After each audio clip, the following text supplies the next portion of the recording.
hipertensiva, esto complementamos al tema anterior de hipertensión arterial. Como les mencioné, ¿no? Es cierto que han avanzado bastante lo de farmacología. En sí, todos los antihipertensivos se pueden utilizar para controlar la hipertensión arterial, pero en la anterior clase vimos, ¿no?, en qué situaciones se tiene que utilizar cierto tipo de fármacos y en cuáles no, y las sinergias que hacen uno con otro, ¿no? Entonces, la crisis hipertensiva, primeramente el concepto es una afección común que se encuentra en sala de urgencia, que puede clasificarse como urgencia hipertensiva y emergencia hipertensiva, ¿no? Esto es algo que normalmente la mayoría de los internos y a veces hasta residentes cuando entran en su primer año no saben diferenciar la palabra urgencia de emergencia. Urgencia viene de la palabra urge, o sea, urge hacer algo. En cambio, emergencia de emerge, algo que aparece inmediatamente. Entonces, cuando es una urgencia, corre en riesgo la vida del paciente, pero sin dañar algún órgano blanco. En otras palabras, se tiene que hacer algo con ese paciente, pero hay tiempo para planificar qué tratamiento darle al paciente. En cambio, en una emergencia, es una patología que aparece de manera aguda, furtiva, que pone en peligro la vida del paciente y desestabiliza hemodinámicamente al mismo. Entonces, en la emergencia se tiene que actuar de inmediato. En cambio, en la urgencia se tiene que planificar, se puede dar un tiempo para planificar cuál va a ser la conducta correcta para acomodar al paciente. Entonces, esas son las diferencias entre urgencia y emergencia. Ahora, si hablamos de urgencia hipertensiva y emergencia hipertensiva, la emergencia hipertensiva se define como el aumento grave de la presión arterial arriba de 180-120, o sea, arriba de 180 de presión sistólica y 120 milímetros de mercurio de presión diastólica, acompañado de daño agudo de órgano blanco que puede afectar al corazón, al cerebro, los riñones o el sistema vascular. En otras palabras, es ese paciente que te llega con cualquiera de alteración de estas dos presiones, que te llega con signos y síntomas de lesión en cualquiera de estos órganos. Por ejemplo, en el sistema vascular te llegan con epistaxia, te llegan con sangrado conjuntival, que es muy común en pacientes de la tercera edad. Eso es una emergencia hipertensiva, porque si empieza a haber lesión vascular, significa que a nivel cerebral puede estar la presión mucho más elevada. La presión intracraneal puede elevarse tanto que puede desencadenar convulsiones, ¿no? Eso sería un daño cerebral. Si tu paciente llega hipertenso y aparte convulsionando, con náuseas y vómitos, que son signos indirectos de aumento de la presión intracraneana, hay que actuar de inmediato. Cuando hablamos de los riñones, el paciente empieza a llegar en anuria, ¿ya? O en anuria principalmente, ¿no? El paciente llega en anuria. O lesión del corazón, el paciente te llega con dolor precordial, te llega con palpitaciones. Entonces, esto es una emergencia hipertensiva. Aparte de eso, acompañado de una elevación de la presión arterial de mayor a 180 sistólica o mayor de 120 diastólica. Urgencia hipertensiva se define como la hipertensión grave asociada con síntomas como cefalea, dolor retroesternal, pero con ausencia de cualquier daño agudo a órgano blanco. O sea, puede ser que tu paciente te llega con 200 de presión sistólica, pero vos lo ves al paciente apenas tiene un poco de palpitaciones, o por último, no tiene sintomatología, ¿ya? Pasa muy comúnmente en las urgencias hipertensivas cuando llegan los pacientes renales que dializan. Normalmente ya los pacientes renales son predispuestos a hacer hipertensión. Entonces a veces llegaban a la emergencia los familiares asustados con un paciente, con su paciente que era renal crónico, dializaba, llegan con presientos de 210, 100. Y entonces tú, todo alborotado, ¿no? Hay que hacer algo con el paciente. Y bueno, no, con calma, podemos ir actuando de a poco para ir regulando esa presión. Vamos a ver qué conducta se toma con cada uno de ellos, ¿no?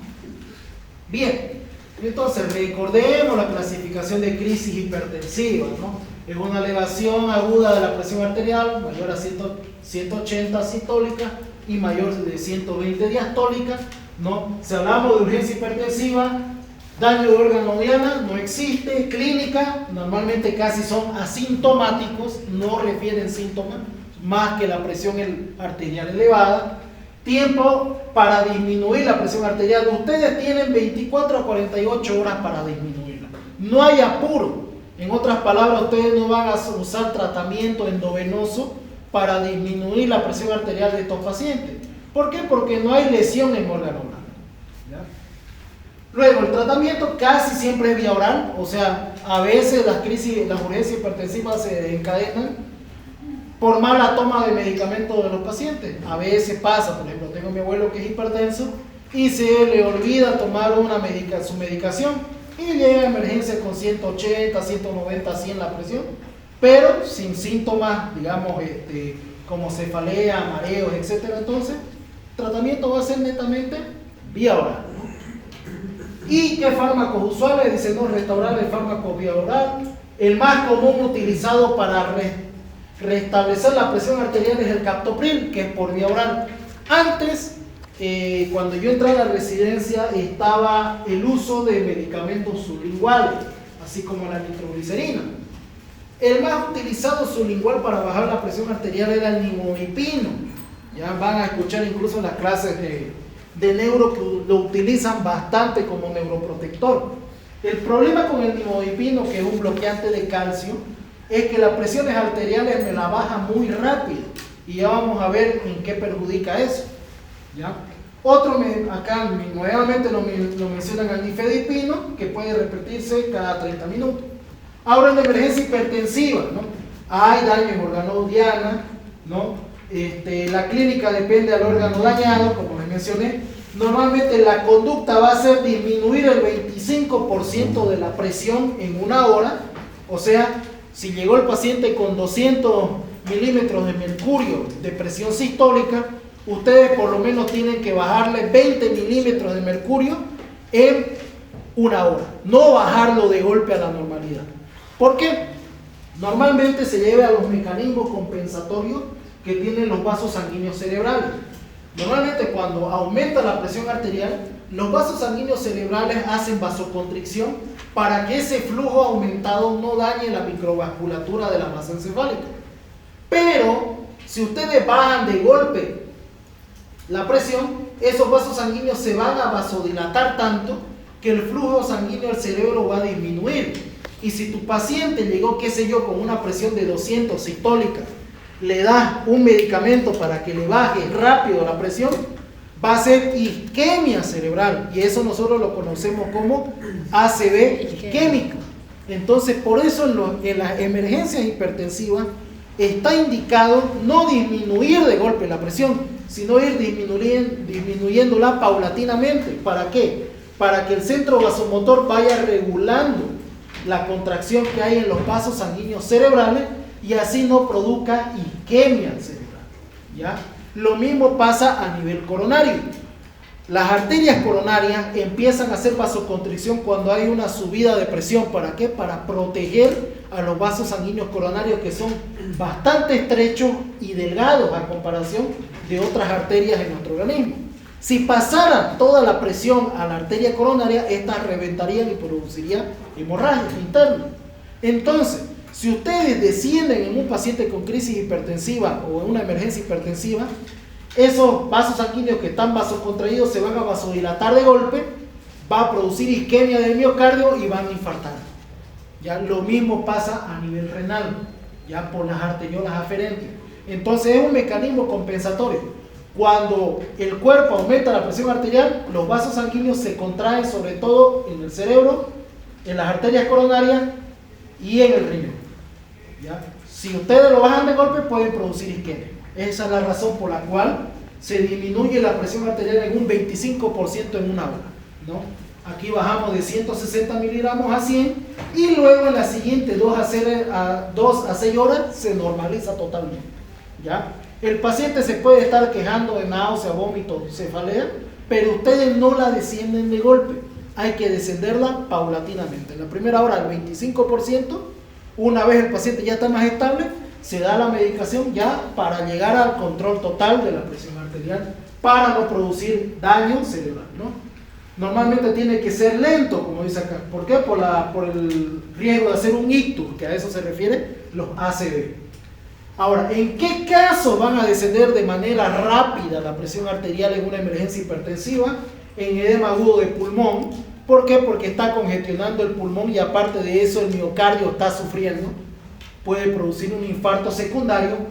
Disección aórtica. ¿Por qué? Porque como todo el flujo sanguíneo está disecando la aorta, si ustedes no lo bajan de golpe va a seguir disecando esa arteria que está dañada. Entonces hay que descenderla rápido. Otro caso es la eclampsia. ¿Por qué? Esto lo van a aprender más que todo en ginecología al año. Pero en la eclampsia, la placenta, la microvasculatura de la placenta empieza a producir hemorragia. Y a la larga adelanta el trabajo de parto o puede producir un desprendimiento de placenta.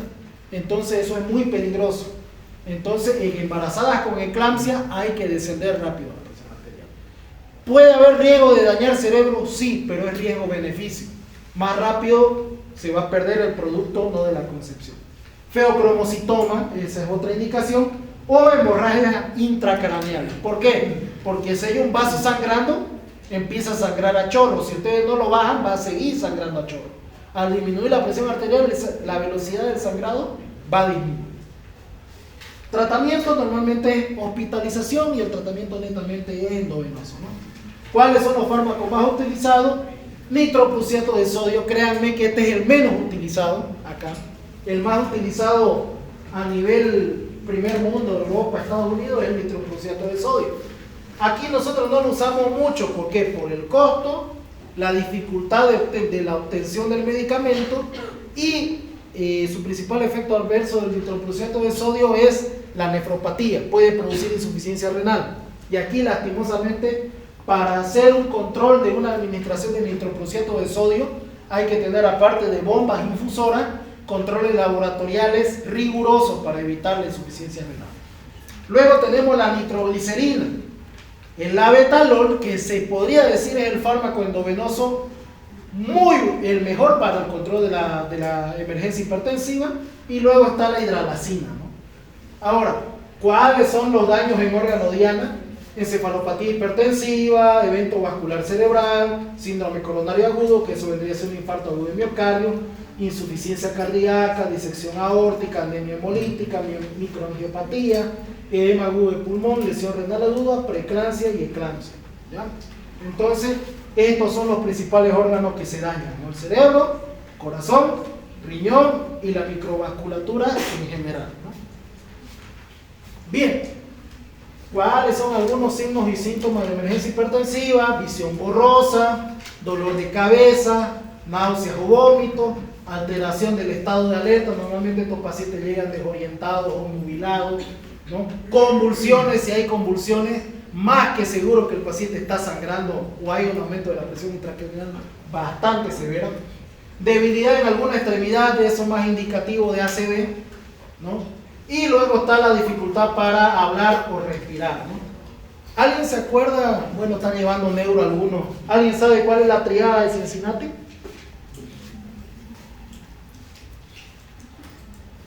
De lo que están llevando neuro. Triada de Cincinnati. ¿Ya?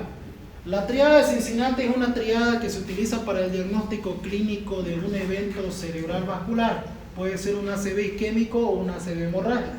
Normalmente la triada significa hemiparesia brachiocrural, o sea, debilidad ya sea del brazo o de la pierna, desvío de la comisura labial y dificultad para hablar. ¿Ya? Esa es la triada de Cincinnati. Si tu paciente tiene dos de esta triada, muy posiblemente esté cursando con un ACV hemorrágico o isquémico.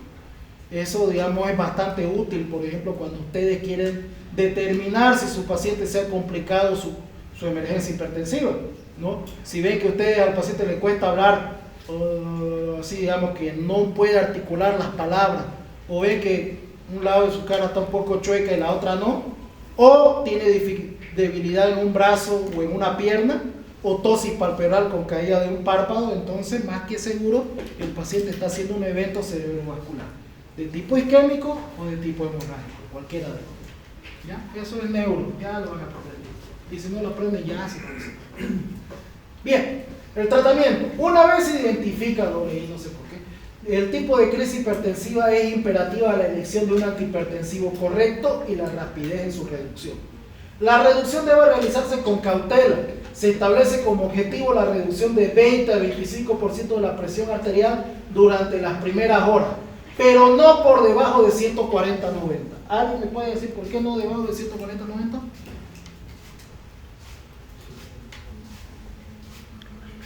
Ya. ¿Cuánto es lo normal de la presión arterial media? 110. 110. Presión arterial media, no presión arterial. ¿Cuánto es lo normal de la presión arterial?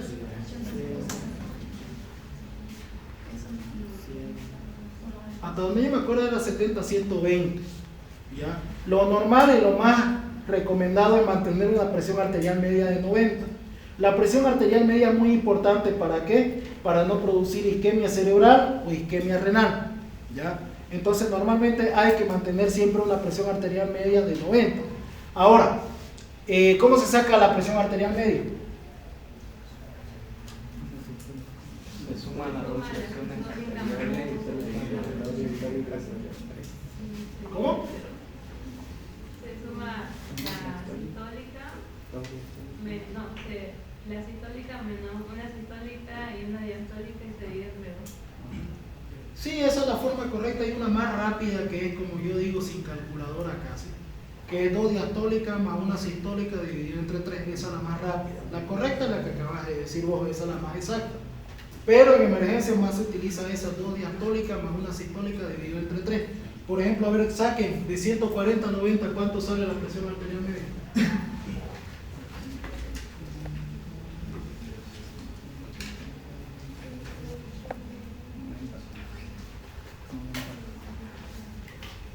Sale 320 dividido entre 3, sale 106, ¿no? Que eso mantendría una buena perfusión cerebral, una presión arterial media de 106. Lo que les recomiendo normalmente hay que tratar de mantener la presión arterial media entre 90, ¿ya? Entonces por eso que no hay que disminuir la presión en una crisis hipertensiva, por más que esté en 300 de presión sistólica, no hay que disminuirla menos de 140-90. ¿Por qué? Para mantener la presión arterial media y la buena irrigación de la masa encefálica. Los pacientes con urgencia hipertensiva pueden ser tratados con antihipertensivos orales y luego ser dados de alta por controles estrictos en caso de presión arterial, ¿no? Normalmente lo único que se hace es, se le da su captopril o su medicación que toma para la antihipertensiva, se lo vigila en 1 hora si ya controla la presión arterial y sin síntomas a su casa. Y exigirle, ¿no?, a los familiares, si tiene algún síntoma, qué sé yo, mareo, visión borrosa, le duele la cabeza, nos los trae inmediatamente. Si no hay síntomas, al cardiólogo para que le haga un ajuste del tratamiento antihipertensivo, ¿no?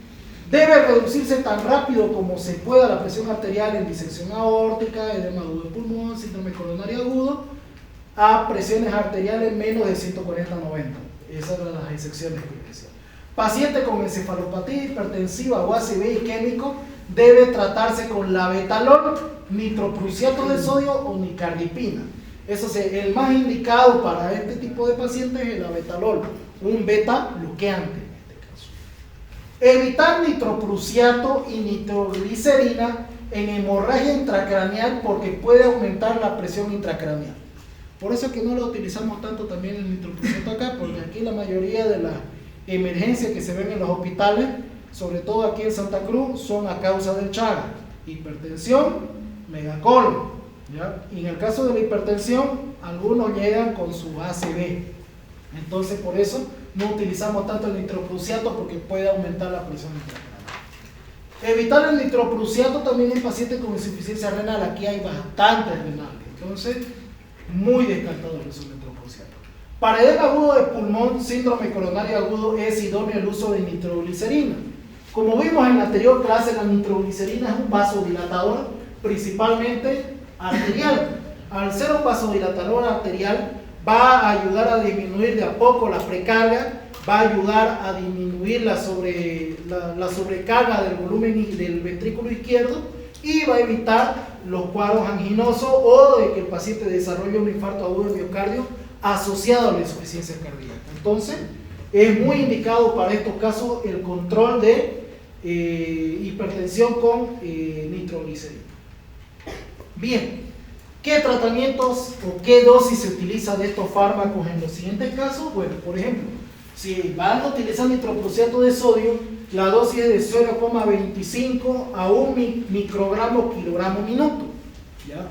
Se aumenta de 0,5 microgramos hora cada 0,5 microgramos hora cada 5 minutos hasta controlar la presión arterial. Por ejemplo, si yo peso, qué sé yo, 100 kilos, tengo que utilizar 100 microgramos de nitroprusiato de sodio. Esto se administra por bomba de infusión continua, ya en la primera hora.